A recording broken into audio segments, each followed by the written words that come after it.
آیت 7 اور 8 پڑھیں گے. یہاں پولس بولتے ہیں پس ہم کیا کہیں؟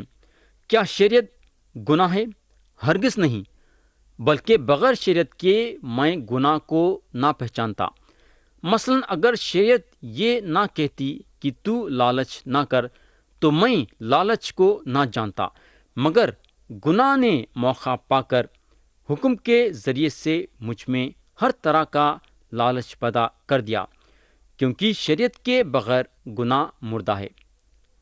پیارے بھائی اور بہن، آپ لوگوں کو یاد ہوگا کہ پولس یہ خط کے 6ویں باب میں اپنی حجت شروع کرے یہ بات سے کہ ہم کیا بولنا چاہیں گے.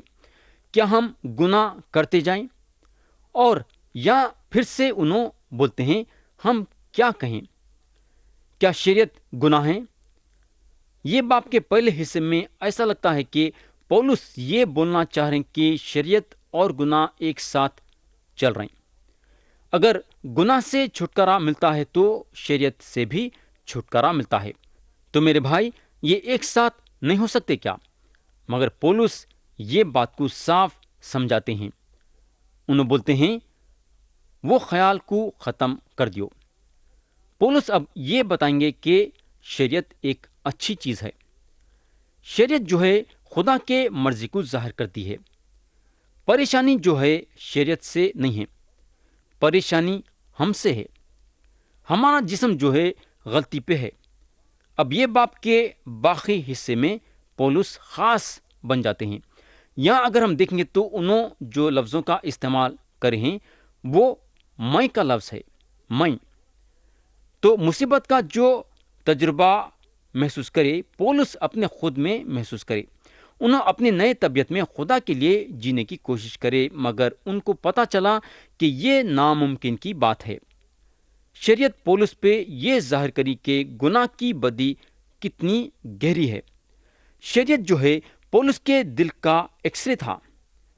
خدا کے کلام کو آئینہ بلایا جاتا ہے. آپ کو معلوم ہونا چاہیے آئینہ ہم کو یہ ظاہر کرتا ہے کہ ہم کیا ہیں یا ہماری کیا حالت ہے. اگر آپ کے چہرے پہ دھبا ہے تو آئینہ بتاتا ہے کہ آپ کے چہرے پہ دھبا ہے، مگر آئینہ آپ کے چہرے پہ جو دھبا ہے وہ دھبے کو نہیں نکال سکتا. مگر خدا کے پاس ایک جگہ ہے جہاں انہیں یہ دھبے کو نکال سکتا ہے. ایک چشمہ ہے جو خون سے بھرا ہوا ہے، اور یہ خون یسوع مسیح کے رگوں میں سے لیا گیا ہے. اور گنہگاراں وہ خون کے چشمے کے نیچے آتے ہیں اور ان کے خسروں کے سارے دھبے مٹ جاتے ہیں، ان کے خسروں کے سارے دھبے نکل جاتے ہیں. تو پیارے بھائی اور بہن، شریعت گناہ کے بدی کو گہرائی سے ظاہر کرتی ہے. شریعت کا کوئی قصور نہیں ہے. قصور ہے بولے تو ہم جیسے گنہگاروں کا قصور ہے. شریعت ہمارے کمزوریوں کو صاف صاف ظاہر کرتی ہے. شریعت ہم کو صاف صاف بتاتی ہے کہ ہم بہت بڑے گنہگار ہیں. پیارے بھائی اور بہن، سالوں پہلے دنیا کے ایک حصے میں ایک ٹیسٹ یعنی کہ امتحان لیا گیا، جہاں لوگوں کی چہل پہل اور لوگوں کا آنا جانا ہوتا ہے. وہاں ایک آئینہ رکھا گیا اور یہ دیکھنا چاہتے تھے کہ یہ آئینے میں مرد لوگ اپنے آپ کو زیادہ دیکھتے ہیں یا پھر عورتیں. میرا تو خیال یہ ہے کہ یہ حرکت جو ان لوگاں کرے وہ کرنے کی ضرورت نہیں تھی، کیونکہ ایسا دیکھا گیا تو عورتیں اپنے آپ کو آئینے میں زیادہ دیکھتے ہیں. صحیح ہے نا؟ سوچ لو تھوڑی دیر کے لیے، مرد لوگ آئینے میں زیادہ دیکھتے ہیں یا عورتیں آئینے میں زیادہ دیکھتے ہیں؟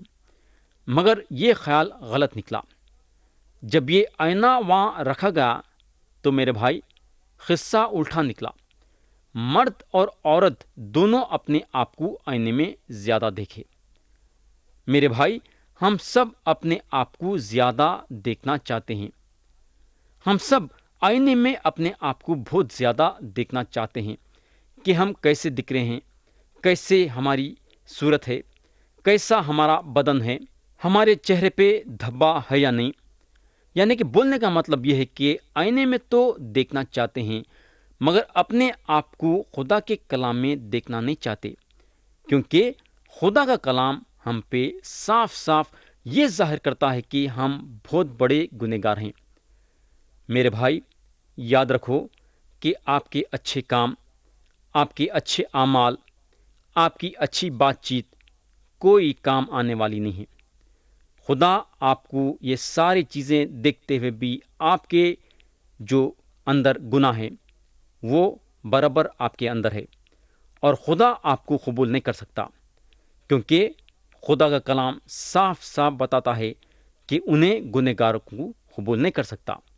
انہیں قبول کر سکتا بولے تو وہ لوگوں کو جس کے گناہ معاف ہوئے ہیں۔ تو میرے بھائی، یہ راستہ ہے جہاں آپ کے گناہ معاف ہو سکتے ہیں، اور وہ راستہ ہے یسوع مسیح، جس پر ایمان لانے کے ذریعے سے آپ کے گناہ معاف ہوتے ہیں اور آپ کو ہمیشہ کی زندگی ملتی ہے۔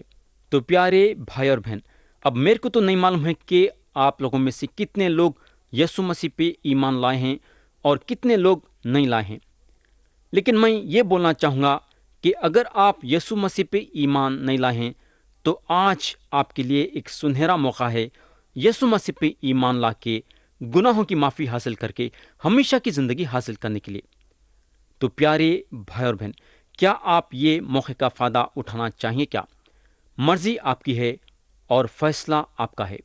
خدا ہم سب کو آج کے کلام کے ذریعے سے برکت دے، یسوع مسیح کے پیارے اور بلند نام میں آمین۔